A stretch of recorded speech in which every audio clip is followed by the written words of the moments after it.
ಸ್ನೇಹಿತರೆ, welcome back. ನೀವು ನೋಡ್ತಿದ್ದೀರಾ ಜೈ ಮೋಟಿವೇಶನ್ ಸ್ಪೀಕರ್ ಯೂಟ್ಯೂಬ್ ಚಾನಲ್. ಇವತ್ತಿನ ಟಾಪಿಕ್ ಏನು ಅಂತ ಹೇಳಿದ್ರೆ, ಆ ದೂರ ಹೋಗಿರ್ತಕ್ಕಂಥ ಸಂಬಂಧ ಮತ್ತೆ ಮೊದಲಿನ ಹಾಗೆ ಆಗ್ಬೇಕು ಅಂತ ಹೇಳಿದ್ರೆ ಏನ್ ಮಾಡ್ಬೇಕು ಅಂತ. ಕೆಲವರಿಗೆ ಡೌಟ್ಸ್, ಕ್ವಶನ್ಸ್ ಅಂಡ್ ಕನ್ಫ್ಯೂಷನ್ಸ್ ಇರುತ್ತೆ. ಏನ್ ಮಾಡಿ ಮತ್ತೆ ಸರಿಪಡಿಸ್ಕೊಬೇಕು. ಸಂಬಂಧ ಚೆನ್ನಾಗೆ ಹೋಗ್ತಾ ಇರತ್ತೆ, ಎಲ್ಲೋ ಯಾವ್ದೋ ಒಂದ್ ಕಾರಣಕ್ಕೆ ಮನಸ್ತಾಪ ಆಗಿ ಮತ್ತೆ ದೂರ ಆಗಿರ್ತಾರೆ. ಜೊತೆಗೆ ಇರ್ತಾರೆ, ಬಟ್ ಮೊದ್ಲಿನ ತರ ಆ ಪ್ರೀತಿ ಅವ್ರ ಮಧ್ಯೆ ಬರ್ತಾ ಇರಲ್ಲ.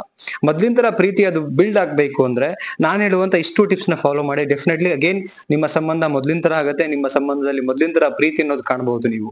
ಅಂಡ್ ಫಸ್ಟ್ ಟೈಮ್ ನಮ್ಮ ಚಾನಲ್ ನೋಡ್ತಾ ಇದ್ರೆ ಸಬ್ಸ್ಕ್ರೈಬ್ ಮಾಡ್ಕೊಡಿ. ಅಂಡ್ ವಿಡಿಯೋ ನೋಡಿದ್ಮೇಲೆ ಏನ್ ಅನ್ಸುತ್ತೆ ಕಮೆಂಟ್ ಮಾಡಿ, ಲೈಕ್ ಮಾಡಿ. ವಿಡಿಯೋ ಕೊನೆ ತನಕ ನೋಡಿದ್ರೆ ನಿಮಗೆ ಒಂದು ಕ್ಲಾರಿಟಿ ಸಿಗ್ಲಿಕ್ಕೆ ಸಾಧ್ಯ. ಫಸ್ಟ್ ಪಾಯಿಂಟ್ ನೋಡೋಣ, ನಾನು ಲೇಟ್ ಮಾಡಲ್ಲ. ಅವರ ಭಾವನೆಗಳಿಗೆ ಮತ್ತೆ ರೆಸ್ಪಾನ್ಸ್ ಮಾಡಿ. ನೋಡಿ, ಒಂದು ಪ್ರೀತಿ ನಿಲ್ಲೋದು ಭಾವನೆಗಳ ಮೇಲೆ, ಎಲ್ಲರಿಗೂ ಗೊತ್ತಿರುವಂತ ವಿಚಾರ. ಮನಸ್ತಾಪ, ಸಮಸ್ಯೆ, ಜಗಳ ಇಲ್ಲಲ್ಲೇ 100% ಎಲ್ಲಾ ಒಂದು ಸಂಬಂಧಗಳಲ್ಲಿ ಆಗಿರುತ್ತೆ. ಸೊ ಅಗೇನ್ ನೀವು ಅವ್ರ ಭಾವನೆಗಳಿಗೆ ರೆಸ್ಪಾನ್ಸ್ ಮಾಡೋಕೆ ಶುರು ಮಾಡಿ. ಅದು ಅವರಿಗೆ ಫೀಲ್ ಆಗ್ಬೇಕು, ಗೊತ್ತಾಗ್ಬೇಕು. ಸಡನ್ಲಿ ಈಗ ಮನಸ್ತಾಪ ಆಗಿರುತ್ತೆ, ಎಷ್ಟೋ ಗ್ಯಾಪ್ ಆಗಿರುತ್ತೆ, ಸಡನ್ಲಿ ಅದು ನಿಮ್ಮೇಲೆ ಮತ್ತೆ ಅವರಿಗೆ ನಂಬಿಕೆ ಬರ್ಲಿಕ್ಕೆ ಆಗಲ್ಲ. ಸೊ ಟೈಮ್ ತಗೊಳುತ್ತೆ. ಬಟ್ ನಿಮ್ಮ ಸತತವಾಗಿರ್ತಕ್ಕಂಥ ಪ್ರಯತ್ನ ಏನು, ಅವರ ಭಾವನೆಗಳಿಗೆ ರೆಸ್ಪಾನ್ಸ್ ಮಾಡುವಂಥದ್ದು. ಪ್ರೀತಿಗೆ ಜೀವನೇ ಒಂದು ಭಾವನೆ. ಆ ಭಾವನೆಗಳಿಗೆ ರೆಸ್ಪಾನ್ಸ್ ಮಾಡಿದಾಗ ಆ ಪ್ರೀತಿ ಉಳ್ಕೊಳ್ಳುತ್ತೆ, ಅಂಡ್ ಸಾಯಲ್ಲ, ಅಂಡ್ ಜೀವ ಪಡ್ಕೊಳ್ಳುತ್ತೆ, ಮತ್ತೆ ಪುನರ್ಜನ್ಮ ಪಡ್ಕೊಳ್ಳುತ್ತೆ. ಪ್ರೀತಿ ಭಾವನೆಗಳಿಂದ ಮಾತ್ರ ಸಾಧ್ಯ. ಆ ಭಾವನೆಗಳಿಗೆ ರೆಸ್ಪಾನ್ಸ್ ಮಾಡಿದಾಗ ಮಾತ್ರ ಇದು ಸಾಧ್ಯ ಆಗೋಕ್ ಸಾಧ್ಯ. ನೆಕ್ಸ್ಟ್ ಪಾಯಿಂಟ್ ನೋಡೋಣ, ಅವರಿಗೆ ಟೈಮ್ ಕೊಡಿ. ನೋಡಿ, ಆ ಭಾವನೆಗಳಿಗೆ ನೀವು ಸ್ಪಂದನೆ ಮಾಡಬೇಕು ಅಂಡ್ ನಂಬಿಕೆ ಬಿಲ್ಡ್ ಆಗ್ಬೇಕಂದ್ರೆ ಟೈಮ್ ಕೊಡ್ಬೇಕಾಗತ್ತೆ. ಟೈಮ್ ಕೊಟ್ಟಿಲ್ಲ ಅಂದ್ರೆ ಭಾವನೆಗಳಿಗೆ ನೀವು ರೆಸ್ಪಾನ್ಸ್ ಮಾಡಕ್ಕಾಗಲ್ಲ. ಅಂಡ್ ಅವ್ರಿಗೆ ನಂಬಿಕೆ ರೀಬಿಲ್ಡ್ ಆಗಲ್ಲ, ಪ್ರೀತಿ ಹುಟ್ಟೋಕ್ ಸಾಧ್ಯ ಇಲ್ಲ.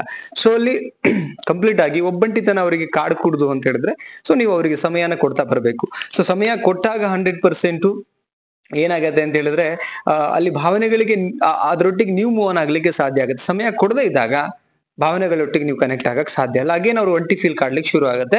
ಅವ್ರಿಗೆ ಎಷ್ಟು ಸಮಯ ಬೇಕು ಅಷ್ಟು ಸಮಯ ಕೊಡೋಕೆ, ಯಾಕಂದ್ರೆ ಮಧ್ಯಂತರ ನಿಮ್ ಪ್ರೀತಿ ಆಗ್ಬೇಕಲ್ಲ. ಸೊ ಸಮಯ ಕೊಟ್ಟಾಗ್ಲೇ ಆಗಕ್ ಸಾಧ್ಯ. ಸೊ ಅದಕ್ಕೇನೆ ಸಮಯ ಕೊಡೋಕೆ ಶುರು ಮಾಡಿ. ನೆಕ್ಸ್ಟ್ ಪಾಯಿಂಟ್ ನೋಡೋಣ, ಏನಂತ ಹೇಳಿದ್ರೆ ಅವರಿಗೆ ಗೌರವ ಕೊಡಿ. ನೋಡಿ, ಎಲ್ಲರಿಗೂ ಒಂದು ಸ್ವಾಭಿಮಾನ ಇರುತ್ತೆ, ಗೌರವನ ಹರ್ಟ್ ಮಾಡಬಾರ್ದು. ಆಕ್ಚುಲಿ ನಾವೆಲ್ಲ ಸರೌಂಡಿಂಗ್ ಅಲ್ಲಿ ನೋಡ್ತಾ ಇರ್ತೀವಿ, ಕೆಟ್ಟದಾಗ ಮಾತಾಡಿದಾಗ, ಕೋಪ ಬಂದಾಗ ನಾವು ಗೌರವನ ಕೊಡೋದ್ ಬಿಟ್ಬಿಟ್ಟು ಕೇವಲ ಮಾತಾಡ್ಬಿಡ್ತೀವಿ. ಕೋಪದ ಕೈಯಲ್ಲಿ ಬುದ್ಧಿ ಕೊಟ್ಟು ಕೇವಲ ಮಾತಾಡ್ಬಿಡ್ತೀವಿ, ಆಮೇಲೆ ಪಶ್ಚಾತ್ತಾಪ ಪಡ್ಕೊಳ್ತೀವಿ. ಹಿಂಗ್ ಮಾತಾಡಬಾರ್ದಾಗಿತ್ತು ನಾವು ಅಂತೇಳಿ.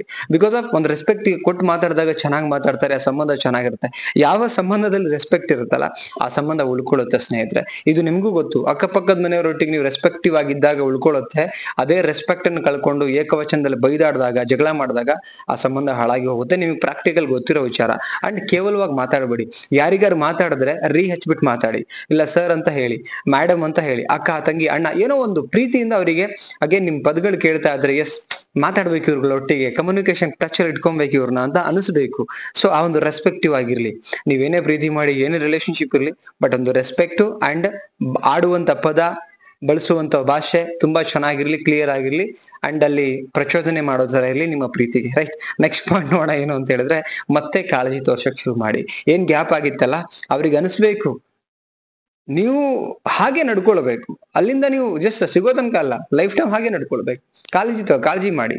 ಲೈಕ್ ಅವ್ರಿಗೆ ಹುಷಾರಲ್ಲಿ ಇರ್ಬೇಕಾದ್ರೆ, ಒಬ್ಬಟ್ಟಿತನ ಫೀಲ್ ಕಾಡ್ತಾ ಇದ್ರೆ, ಜ್ವರ ಬರ್ತಿದ್ರೆ, ಇನ್ನೊಂದ್ ಏನೇ ಆದ್ರೂ ಕೂಡ ಅವರಿಗೆ ಕಾಳಜಿ ಕೊಡ್ತಾ ಹೋಗಿ. ನೆಕ್ಸ್ಟ್ ಪ್ರೀತಿ ತೋರಿಸಿ. ಕಾಳಜಿ ಒಳಗಡೆನೆ ಪ್ರೀತಿ ಇರುತ್ತೆ. ಲೈಕ್ ಏನಂತ ಹೇಳಿದ್ರೆ, ನೀವು ಅವರಿಗೆ ಈಗ ನೋಡಿ, ಜ್ವರ ಬಂದಾಗ ಅಥವಾ ಒಬ್ಬಂಟಿ ಆದಾಗ, ಧೈರ್ಯ ಕೆಟ್ಟಾಗ ನೀವು ಅವರಿಗೆ ನೀವು ಏನ್ ಕಾಳಜಿ ತೋರಿಸ್ತಿರಲ್ಲ ಅದ್ರಲ್ಲಿ ಪ್ರೀತಿ ಇರ್ಬೇಕಾಗತ್ತೆ. ಕಾಟಾಚಾರಕ್ ಮಾಡೋದಲ್ಲ ಪ್ರೀತಿ. ನೀವೇನ್ ಅದನ್ನ ಪ್ರೀತಿನ ಮಾಡಿರೋ ತರ ಫೀಲ್ ಅವರಿಗೆ ಬರ್ಬೇಕು, ಅದೇ ಪ್ರೀತಿ ಆಕ್ಚುಲಿ. ರೈಟ್. ನೀವೆಂಗ್ ನಡ್ಕೊಳ್ತೀರಲ್ಲ, ಉದಾಹರಣೆಗೆ ಈಗ ಧೈರ್ಯ ತುಂಬುವಂತ ಕೆಲಸ, ಆ ಮಾತಾಡೋ ಮಾತುಗಳಲ್ಲೂ ಕೂಡ ಪ್ರೀತಿ ಇರ್ಬೇಕಾಗತ್ತೆ, ಸ್ಮೂತ್ನೆಸ್ ಇರ್ಬೇಕಾಗತ್ತೆ, ಫೀಲ್ ಅನ್ಸ್ಬೇಕು. ಹಂಗ್ ನಡ್ಕೊಳ್ಳಿ. ಓಕೆ, ಅವಾಗ ಮಾತ್ರ ಅದಾಗ್ಲಿಕ್ಕೆ ಸಾಧ್ಯ. ನೆಕ್ಸ್ಟ್ ಪಾಯಿಂಟ್ ನೋಡೋಣ, ಧೈರ್ಯ ತುಂಬುವಂತ ಕೆಲಸ ಮಾಡಿ. ನೋಡಿ, ಪ್ರತಿಯೊಬ್ಬರ ಲೈಫಲ್ಲೂ ಕೂಡ ಇದು ವೆರಿ ಇಂಪಾರ್ಟೆಂಟ್. ಯಾರ್ಯಾರಿಗೆಲ್ಲ ನೋಡಿ, ಎಷ್ಟೇ ಧೈರ್ಯ ಆದ್ರೂ ಕೂಡ ಕೆಲವೊಂದು ಸಿಚುವೇಶನ್ ಅಲ್ಲಿ ಕೆಲವೊಂದು ಸಂದರ್ಭಗಳು ಹಾಗೆ ಬಂದಾಗ ಧೈರ್ಯ ಕಳ್ಕೊಂಡ್ಬಿಡ್ತೀವಿ ನಾವು. ಅವಾಗ ಇನ್ನೊಂದು ಸಾಂತ್ವನದ ಒಂದು ವ್ಯಕ್ತಿತ್ವ ಇರೋ ವ್ಯಕ್ತಿ ಬೇಕು ಅಂತ ಅನಿಸ್ತಾ ಇರುತ್ತೆ ಪ್ರತಿಯೊಬ್ಬರಿಗೂ ಕೂಡ. ಆ ಟೈಮಲ್ಲಿ ನೀವು ನಿಂತು ಧೈರ್ಯ ಕೊಡಿ, ಏನೂ ಆಗಲ್ಲ, ನಾನು ಇದೀನಿ ಜೊತೆಗೆ, ಸೊ ಮೂವ್ ಆನ್ ಆಗೋಣ ಅಂತ ಹೇಳ್ಬಿಟ್ಟು ಒಂದು ಮಾತು ಅವ್ರನ್ನ ಏನಂತ ಹೇಳಿದ್ರೆ ಲೈಫ್ ಪೂರ ನೀವು ಅವ್ರನ್ನ ಹೋಲ್ಡ್ ಆನ್ ಮಾಡ್ಕೊ, ಲೈಕ್ ನಿಮ್ ಜೊತೆಗೆ ಕ್ಯಾರಿ ಮಾಡ್ಬೋದು. ಆ ಒಂದು ಮಾತು, ನಾನು ಇದೀನಿ ಜೊತೆಗೆ ಅನ್ನೋ ಮಾತಿದೆಯಲ್ಲ, ಎಷ್ಟೋ ಜನ ಹೇಳಲ್ಲ ಅದನ್ನ. ಸೊ ಅದನ್ನ ನೀವು ಕ್ಯಾರಿ ಮಾಡಿ, ನಾನು ಇದೀನಿ ನಿನ್ ಜೊತೆಗೆ, ಡೋಂಟ್ ವರಿ ಅಂತ ಹೇಳಿ. ಆ ಮಾತೆ ನಿಮ್ಮ ನಂಬಿಕೆ, ಪ್ರೀತಿ, ವಿಶ್ವಾಸ ಎಲ್ಲಾನು ಕೂಡ ಬಿಲ್ಡ್ ಮಾಡ್ತಾ ಹೋಗುತ್ತೆ ಸ್ನೇಹಿತರೆ. ವೆರಿ ಸಿಂಪಲ್ ಆಗಿರ್ತಕ್ಕಂಥ ಟಿಪ್ಸ್ ನ ಶೇರ್ ಮಾಡಿದ್ರೆ ನಿಮಗೂ ಗೊತ್ತು, ಬಟ್ ಸ್ಟಿಲ್ ಇದನ್ನ ನಾವೆಷ್ಟೋ ಮಿಸ್ಟೇಕ್ ಮಾಡ್ತಾ ಇದೀವಿ. ಸೊ ಇದಿಷ್ಟು ಫಾಲೋ ಮಾಡಿ. ಅಂಡ್ ಇವತ್ತು ಹೇಳಿದೀನಿ, ನಾಳೆಗೆ ಆಗಲ್ಲ. ಬೇಗ 3 months 6 months ಆಗ್ಬೋದು, 1 ವರ್ಷನೂ ಆಗ್ಬೋದು. ಆಮೇಲೆ ಸ್ಲೋಲಿ ಬಿಲ್ಡ್ ಆಗ್ತಾ ಬರುತ್ತೆ. ಬರುತ್ತೆ. ಅಂಡ್ ಎಲ್ಲೋ ಒಂದ್ ಕಡೆ ಮೊದಲ ಮಿಸ್ಟೇಕ್ ಅನ್ನ ಮಾಡಕ್ ಹೋಗ್ಬೇಡಿ. ಇವಾಗ ಪ್ರೀತಿ ಮೊದ್ಲಿನ ತರ ಆಗ್ಬೇಕು ಅಂದ್ರೆ ಇವನ್ ಫಾಲೋ ಮಾಡಿ ಅಂಡ್ ಕೋಪನ ಕಂಟ್ರೋಲ್ ಮಾಡ್ಕೊಳ್ಳಿ. ಸೊ ಕಂಟ್ರೋಲ್ ಮಾಡ್ಕೊಂಡಾಗ್ಲಿ ಇವೆಲ್ಲ ಆಗೋಕ್ ಸಾಧ್ಯ ಅಂತ ಹೇಳ್ತಾ, ಏನ್ ಅನಿಸ್ತು ವಿಡಿಯೋ ಕಮೆಂಟ್ ಮಾಡಿ ತಿಳಿಸಿ. ಯೂಸ್ಫುಲ್ ಅನ್ಸಿದ್ರೆ ದಯವಿಟ್ಟು ಇನ್ನೊಬ್ರಿಗೆ ಶೇರ್ ಮಾಡಿ, ಅವ್ರಿಗೆ ಯೂಸ್ ಆಗ್ಲಿ. ಮತ್ತೊಂದು ಟಾಪಿಕ್ ಅಲ್ಲಿ ಸಿಗ್ತೀನಿ. Thank you so much. ನಮಸ್ತೆ.